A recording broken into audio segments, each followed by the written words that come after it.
Hello, everyone, and welcome back to the latest episode of the Pit Lane Chatter podcast. Unfortunately, our streak has been no more Because of you, totally. Okay, so this episode is technically season 2 of Pit Lane Chatter. F1 2024 has begun. We unfortunately missed an episode. And in this episode, we actually have a lot to do. Yeah, we're gonna talk cover. about Bahrain, obviously. We're gonna That's cover later. our last episode plans, which had an introduction to F1 along with our drive season predictions, which have been altered a bit after the Bahrain Grand Prix. So first, for everyone who's new to F1, what the hell is F1? Why are 20 cars driving around in circles to see who's the best? So the concept is pretty simple. It's a There- big, expensive science There project. is millions of people in an international science project putting hundreds of millions of dollars into creating fast cars going vroom vroom in circles. That is essentially F1 in a nutshell. Essentially, in a nutshell, big science fair, fast cars, racing, winning, woo. So the way it works is there are 10 teams, and we call them constructors.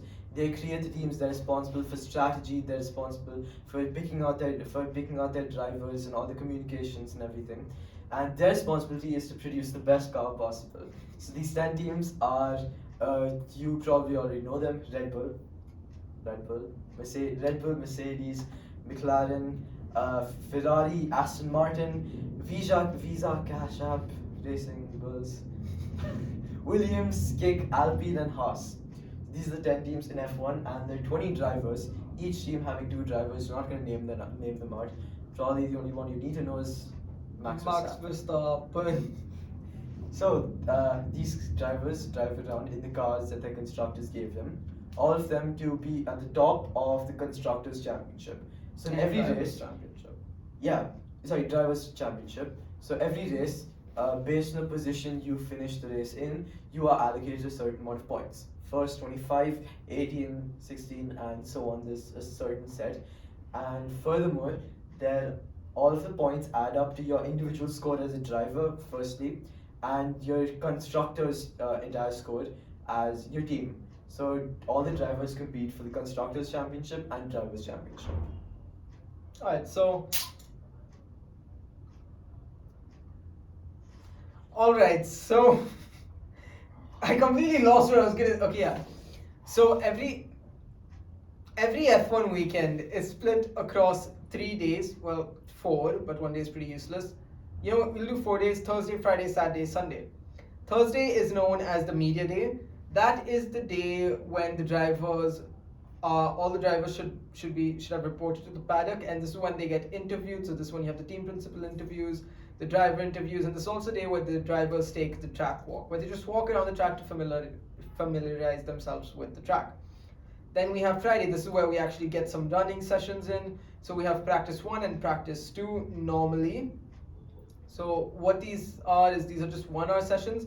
The drivers, they can get in their car and they can drive for how much ever they want to. They can drive any way they want to. This is used to get data so the drivers can change the setup of their cars. Although they are given a car from the constructors, they can tweak certain bits of handling so the car can feel better for them. So this is when they can go test out. Everything is there for them on Friday. Those 2 hours of practice are all for testing. Then we have Saturday. Oh yeah, and the way that F1 cars work is that drivers have to be able to do the entire course without even looking. That's how experienced they are. And in order to do that, they need the free practices. So there are 3 free practices per race. Is that a rule? No? It's 3 free practices in every race. No. Then Saturday, we have 1 last hour of free practice. And then the next session is qualifying. Now, qualifying is split into 3 different sections: Q1, Q2, Q3. So Q1, so essentially what qualifying is, the qualifying order will set the race order will set the grid for the race. So you know how when you see grid starts on a race, they're always set in something. So who starts first, who starts last, that will be depicted through qualifying. So what qualifying is, the drivers will go around the track and try saying the fastest lap they can, the fastest 1 lap they can. So this is split into 3: Q1, Q2, Q3. So Q3 has all 20 drivers. It's a 15-minute qualifying session. They can go how many ever times they want on whichever tires they want, and they can try setting the fastest lap possible. So what will happen is at the end of Q1, the bottom 5 will be eliminated. The ones who set the 5 slowest laps will be eliminated. And not every lap is counted, only your best lap is taken into consideration. Then we move on to Q2, where again, 11 to 15, the next 5 are eliminated after the session of Q2. So you get Q3, which is also known as the top 10 shootout. Now this is the most exciting part of qualifying because this will depict the top 10 grid order. And the person who gets first will get this place called pole position, which means he starts on the grid first, which is a big advantage when it comes to the race, obviously, because he'll be starting the race in first. Drive to survive type shit. If you get pole position, you start the race in first. No. If you get pole position, you're the fastest qualifier. Actually, that's not true. No. Shut up. Okay, we'll get to that later. Like, I'm not saying it's. Yeah, I know what you're about to talk about. I know it's what you're about Charles' to talk fault, about. but it's just saying that Ferrari had the pace. I'm just saying. Maybe, And maybe, also, maybe, yeah, maybe. wait. He had the strategy in his mind. Wait. And also one more thing, which considering we know about this, your lap times for Q2 and Q1 aren't considered in Q3. So it's only your best lap time in Q1 or your best lap time in Q2. You can't just set one lap time for Q1 and have it carried over to Q2 and Q3. And there's a bunch of strategy based on the amount of fuel you have in your car, the tires that you use, everything factors in. And it's based on the team's preferences, team strategy, all of that matters. So, and the final is most important, race day. In race day, each of the cars go around for how many kilometers? 300. 300 kilometers. Or the closest to 300 depending on the track length. And it is the craziest experience ever for a viewer and a driver. It's completely filled with strategy, driver tactics, everything that deals with the way the drivers drive their car in order to get to the checkered flag as fast as humanly possible. Alright. A couple of rules in the races. So we have tires for each car, obviously. And the tires, they degrade over time, especially in F1 cars compared to like your normal road cars because of the way they're constantly pushing and the way the tires are made. They're made to be fast, but they degrade very quickly over time, which means that the drivers will have to change the tires. So not only are the drivers given a set amount of tires each weekend, they're also given different types of tires, which we call tire compounds. So there are 3 types of tire compounds. 5, 7. Okay, I'll explain. So there's 7 types of tire compounds. This is not going to be good. So there's C1, C2, C3, C4, C5, and after that there's an intermediate and a rain and a wet tires. So between these C5, Pirelli before every race weekend looks at all the data, looks at everything, and decides on 3 tire compounds. So based on this, say it's like C1, C4, C5. The middle one will be called the medium tire. The highest one will be called hard tire, and the lowest one will be called the soft tire. The higher the C, the higher the. The rigidity. Sure. Yeah. The higher the C, the more soft it is. Oh yeah, then opposite of what I said. So essentially the difference between these, if you're at the red tire, which we call the soft tire, the red tire is essentially the fastest tire theoretically. It's not necessarily the case, but the thing is, it fires up the fastest, I think. Yeah, it fires up the fastest, however, it also degrades the fastest. And the hard tires last the longest, but they're not as fast because obviously they don't get as much grip. And the medium is the best of both worlds. So in F1, there's a rule within your race. You have to have at least 2 tire compounds used. So it means it's compulsory that you have to pit at some point of your race in order to get these compounds. Unless the race turns into a wet race, which then the rule isn't necessary. Yeah, essentially. What else? I'm just going to simplify the tire thing that Laksh said. So for new F1 fans, you don't have to worry about the C's much. Just when you come into a race, there are going to be 3 tires: hard, medium, soft. Hard is white, medium is yellow, soft is red. Soft, fastest, doesn't last long. Hard's slowest, lasts very long. Medium, best of both worlds. It wasn't that hard. You didn't explain the C. Okay, C's. That's you really don't need to know the C's. I wasn't kind of happy that I. If you want to learn about the C's, you can go back to the first episode of the Pit Lane Channel podcast, where in the last 10 minutes, you just have Daksh losing his mind as I explain the C's. You're talking about some. Okay, no, shut up. Yeah, continue. What else? Alright, so then Now, obviously, there are. Oh wait, we forgot something very important. So when the constructors are developing their cars, they have a set of rules. So you can't spend $1 billion developing a car. I mean, Cost cap. Red Bull did. Okay. So there's a cost cap to keep it a level, like a level playing field between all the cars. And essentially, your goal is to develop the best car possible within that framework, within your cost cap. And there's a bunch of things, including the wind tunnel, the materials you use, everything that matters within the development of your car. Alright, so something that's more right related to F1 is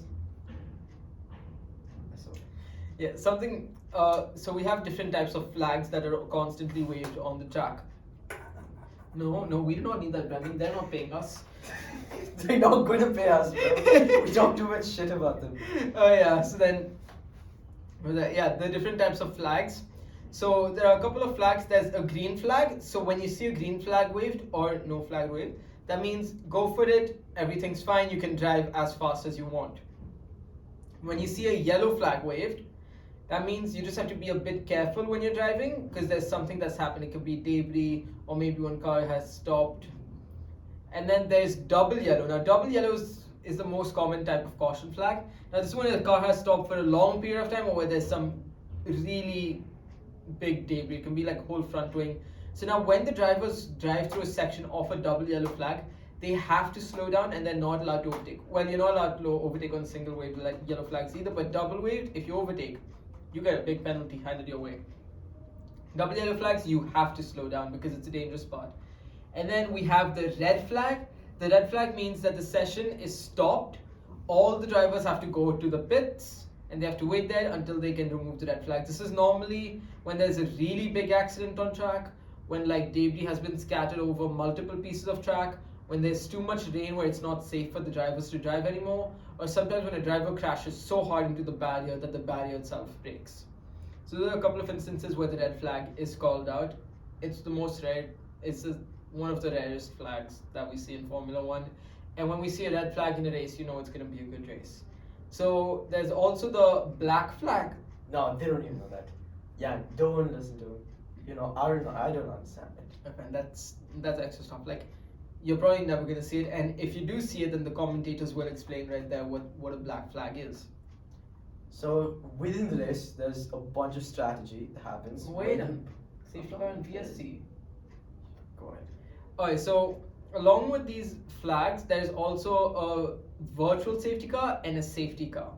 So now what the virtual safety car does is if there's a crash, but it's not anything extremely major, they will enable the virtual safety car. That basically puts a double waved yellow flag around the entire track and it slows down the car by around 40 to 60% of their original speed, and there is a time that they have to stay to. So like they can't keep going this fast because they have to stick to a certain lap time. Then we have the safety car. This one is a larger incident on track where literally a car will come out on track driven by the amazing Burt Mylander. So this car, this year it's either the Aston Martin Vantage or the Mercedes AMG Black Series. But that car will come and it will start taking laps around the track. And what the F1 cars have to do, since they're obviously faster, they'll have to come, and when they reach the safety car, they cannot overtake the safety car, but they have to line within the safety car and stay in a line behind the safety car. And obviously the safety car is going much slower, so they're going to be slowed down all the way to the safety car. And when the safety car goes back into the pits, all the drivers can start racing again, no matter the gaps. So this brings a lot of strategy play, which Daksh wanted to talk about. So basically the timing of your pits, the timing of exactly when you pit, what tire compound you use. Do you wait for perhaps a red flag? Do you wait? Perhaps there's going to be a safety flag coming, so do you pit now or later? Safety it's all flag? part. Safety car. Safety flag, guys, safety flag. So anything that happens, it's all strategy, all team strategy, or sometimes the driver takes it up in their hands. And what's the strategy called when you? Yeah, go ahead. The race. Explain in the safety car the advantage of pitting. And So if you pitch during a safety car, you shave off about 15 seconds. You shave off about 15 seconds off your pit stop because obviously all the other cars are going a lot slower, so you match their pace to some extent. So you lose a lot less time than you regularly would. And that because what happens when you're pitting, you have to go to the pit lane, and when you're in the pit lane, you are limited to a slow speed. So this might be 60. It's 15. 15. Are you dumb? Correct. Sure. It changes per track based on the safety of the pit lane, but it ranges from 40 to 80 kilometers per hour in some tracks. Now I know these might sound like big numbers, but remember, F1 cars, they average easy 150 plus in a race. So it really depends on the track. So obviously you're limited to the speed, especially pit lanes are kept on a straight. So on a straight is when you have the high speeds. So obviously you're losing so much time there. And on top of that, you have to go stop for like 2 seconds and then again continue. Because when you stop, they change tires. And yes, they change all 4 tires in 2 seconds because they have like 20 people on your car at once. So essentially throughout Unless the you're entire Ferrari, of course. So throughout the entire pit process, you lose about 20-25 seconds. It honestly depends a lot on the type of track. Like Singapore, you lose about 28 seconds, while another track you could lose 20 seconds. So it depends on the type of track that you're in, which will affect the pit lane time. That could also affect how often you pit. So that is one thing. And obviously you pit to get fresher tires, because when you have fresher tires, they're obviously going to be much faster than worn out tires. So there are 2 different types of strategies. There's undercut and there's overcut. These are the most common ones you're going to see. So now, best way to explain these strategies is with an example. So I'll just use me and Daksh. For example, we're racing. And now if Daksh is in front of me and we're both on the same type of tire and we're matching pace, obviously I'm not going to get him because we're the same type of tire, we're matching pace. I won't be able to close up to him. So what I'm going to do is I'm going to pit before him and I'll be on fresh tires. Now what I'm going to do is I'm going to be on those fresh tires. Even though there's a big gap between me and Daksh, I will be closing up to Daksh. So if me and Daksh were like 3 seconds gap, after pit stop I'll be like 25 seconds. Yeah, if it's 22-second pit stop, then 25 seconds.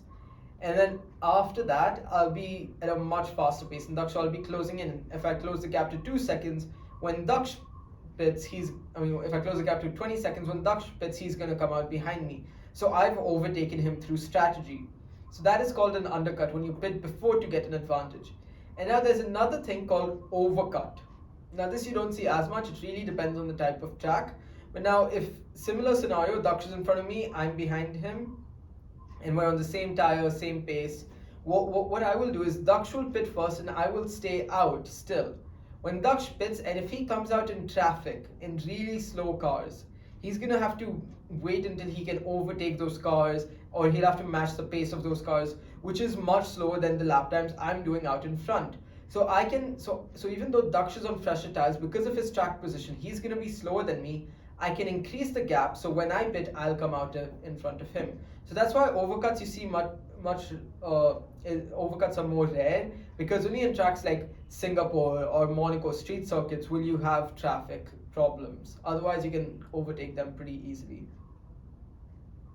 So there's a bunch of other strategy stuff from understeer, oversteer, lockups, everything, and it's pretty complicated to understand for now. I know, it's pretty simple. Lockups, it's Sure. Alright, so a lockup, what happens when you're braking into a corner? Obviously, these guys are trying to go as fast as they can, so they're going to brake as late as they can. So if they brake a bit too late and their brakes get too hot, that causes a lockup. So what happens is when you're braking, the brake pad pushes against the tire, causing its rotation to slow. But when it gets too hard, it will press so hard that the tire just stops in its place and it slides across the floor. That's called a lockup.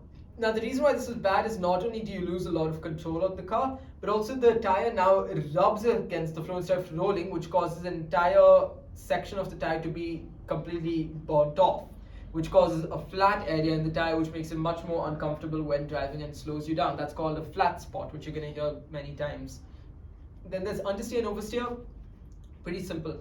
Understeer is when you try turning into a corner, but the front of the car just doesn't turn as much as you want to, and you end up going more off than you want to. So that's called understeer, when the car doesn't turn in properly. And now oversteer is when the rear of the car doesn't listen to you. So essentially, it's when I'm trying to turn, the rear will turn too much and it could cause me to spin or a little drift. That's essentially oversteer. And something that you definitely need to know is DRS and slipstreams. So DRS is essentially there's a flap on your car.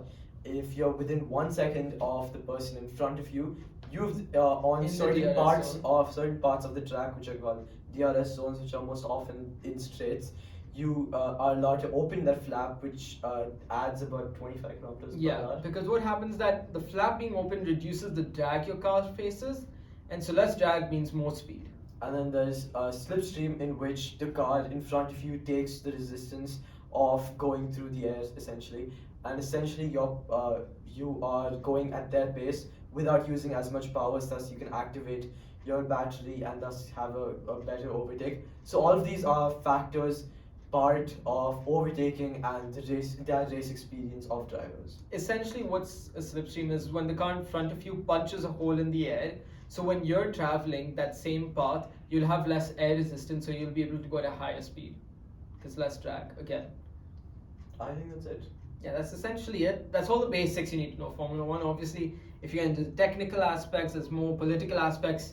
There's a lot of more political aspects. financial. There's a lot more. And you understand the controversy in seeing drivers a bunch. Just watch Drive to Survive. But Don't. not the most reliable drive to survive. Okay. So now that we've got that out of the way, F1 2024 started, and guess who's on top? What was that school? Yeah. Guess who's on top? Max Verstappen wins again, but that was not much of a shocker.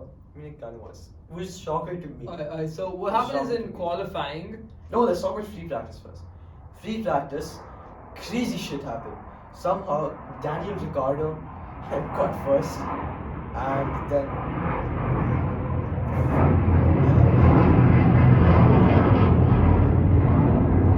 Yeah. So we apologize for that. Our recording studio is right next to an airspace.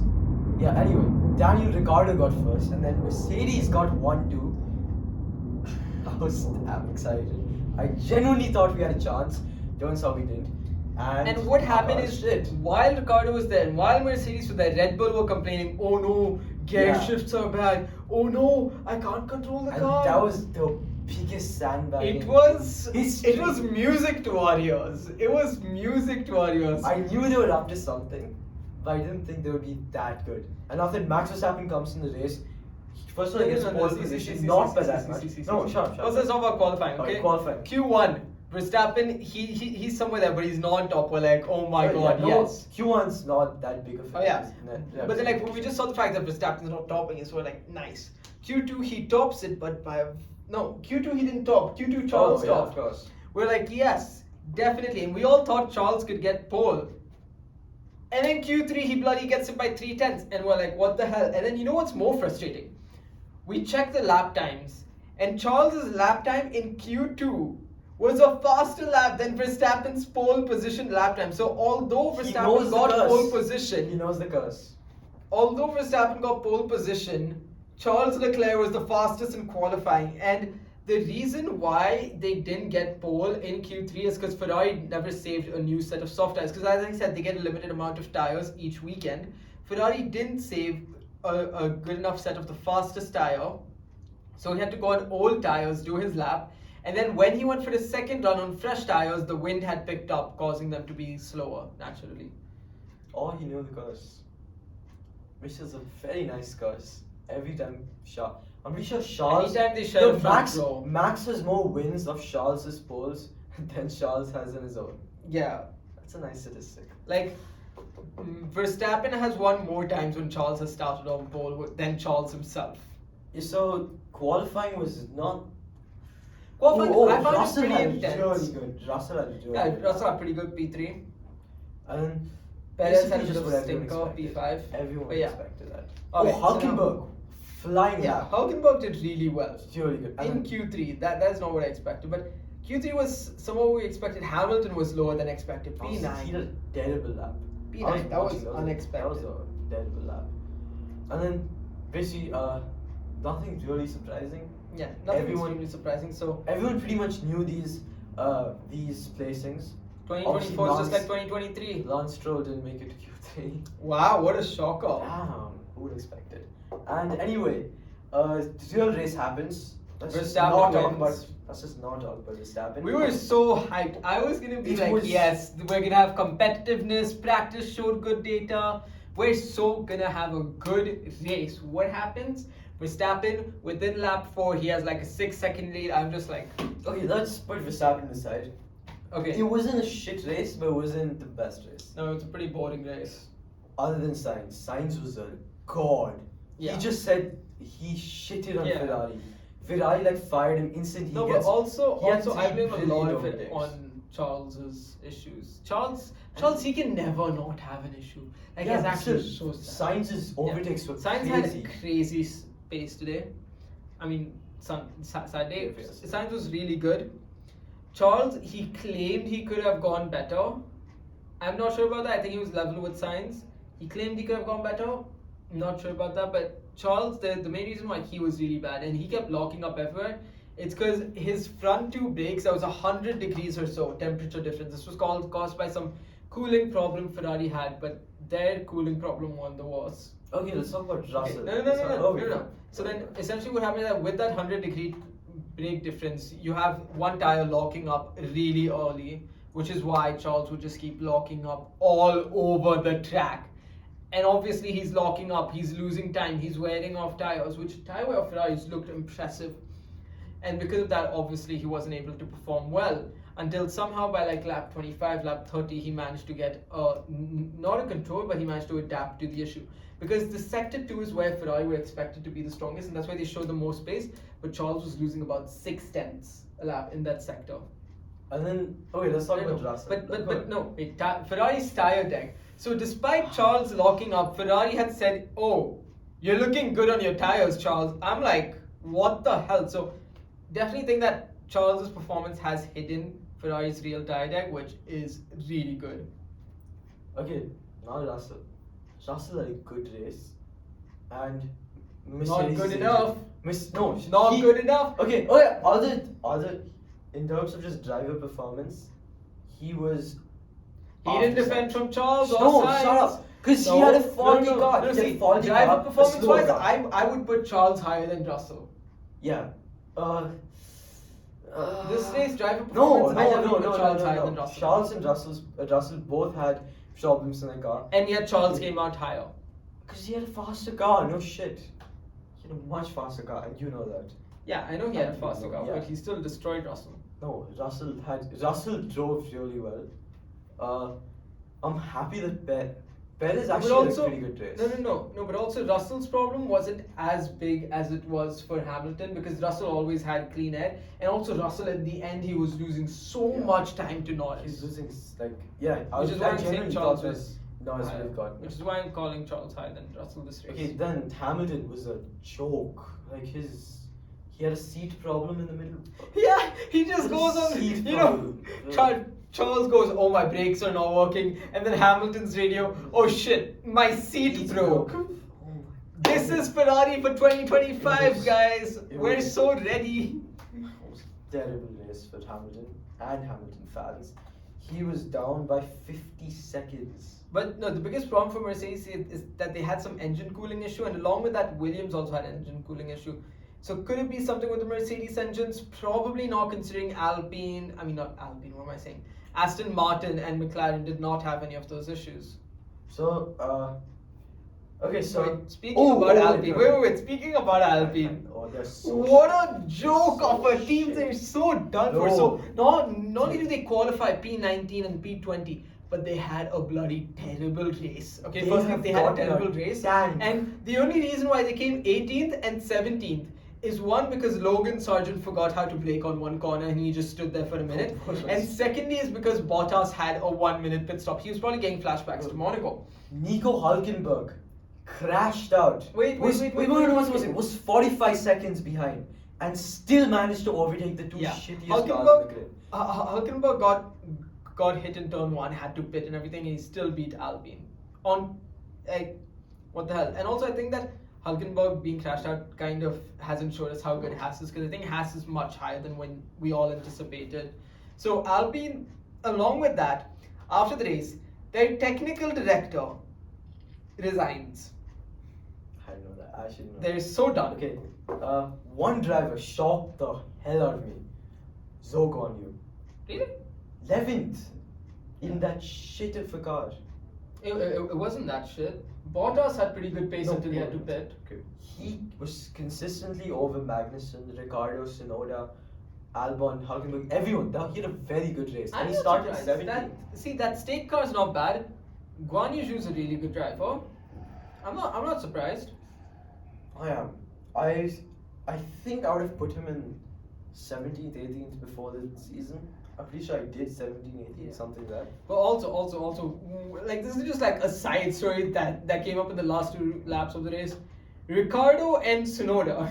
Oh, that was so funny. They had some beef going on because Ricardo was faster. Tsunoda didn't want to believe it, so they're like, "No, let me go in front. No, let me go first." And then all that, Tsunoda was asked to let Ricardo go past because Ricardo was on faster pace.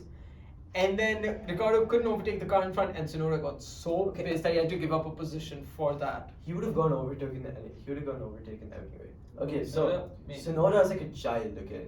He's like an absolute child. After the race is done, he dive bombed Ricardo. Yeah. I didn't actually see that. After the race is It done, was so funny. So after the race is done, like no one cares anymore. Like they cross the checkered flag and they have to go to the pits, which is at the end of the lap. So they all go slowly on the thing. Tsunoda comes and just dive bombs Ricardo. And then he locks up. That was the best part. He locked up right after dive bombing him. No, Tsunoda's next level.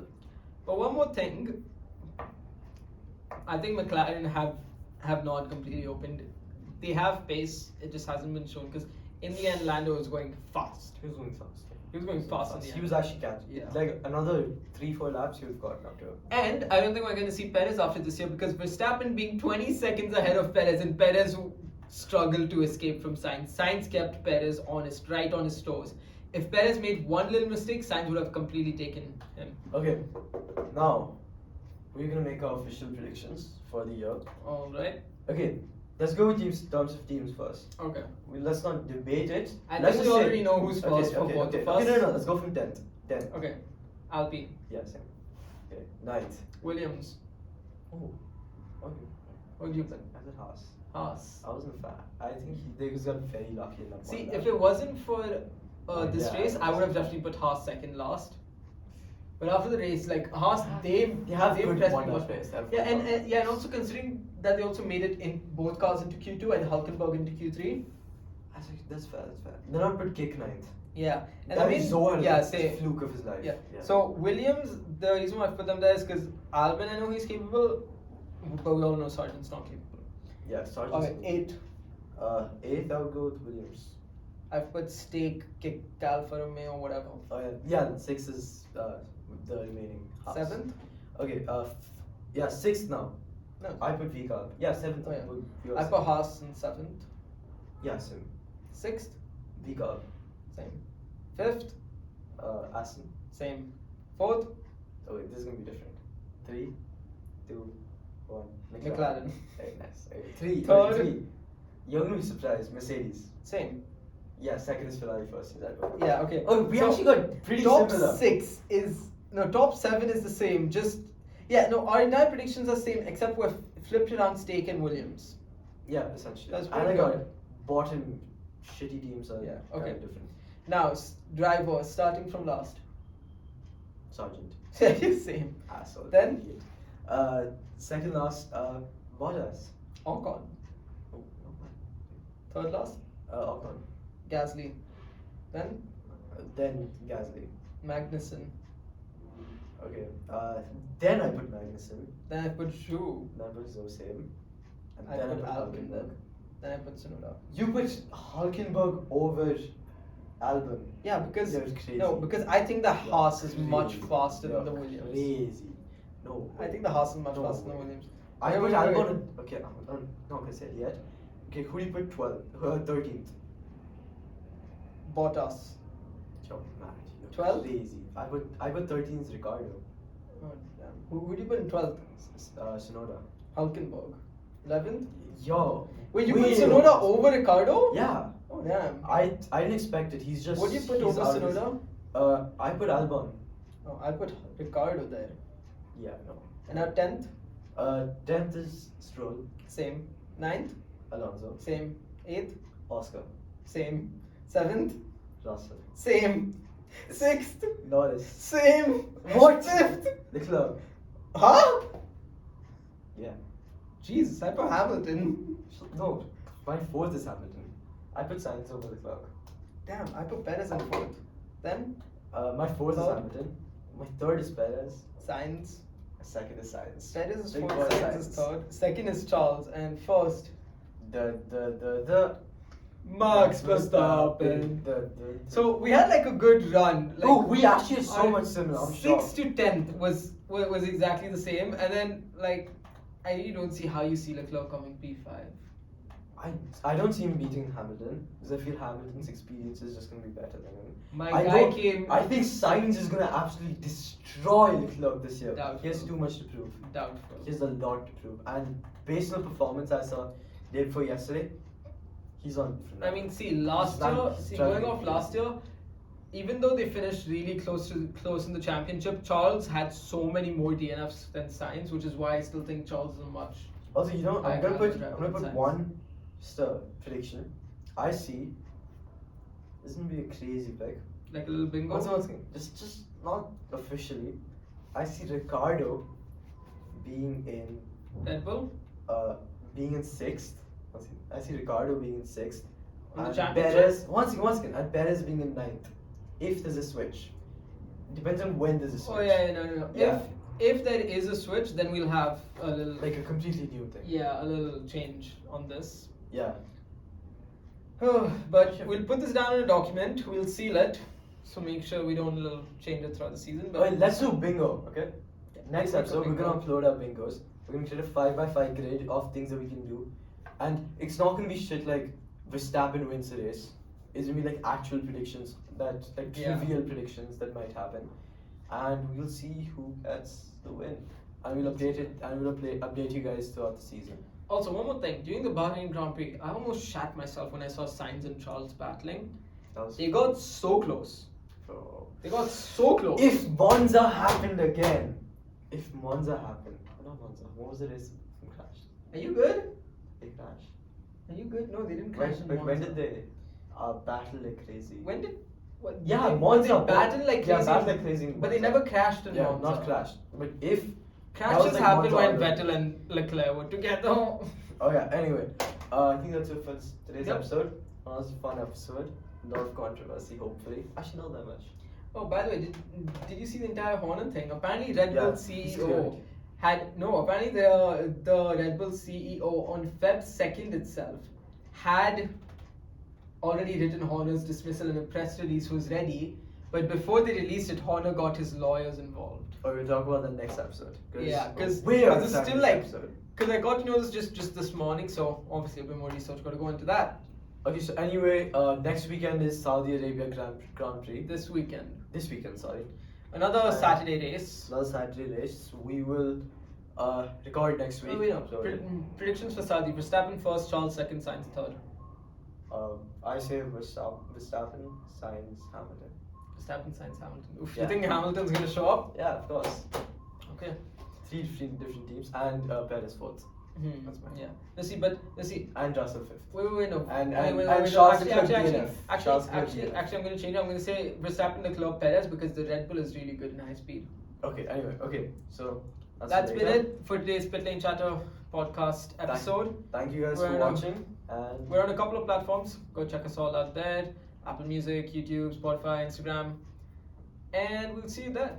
thank you guys for watching, and we'll see you next week. Peace. Bye.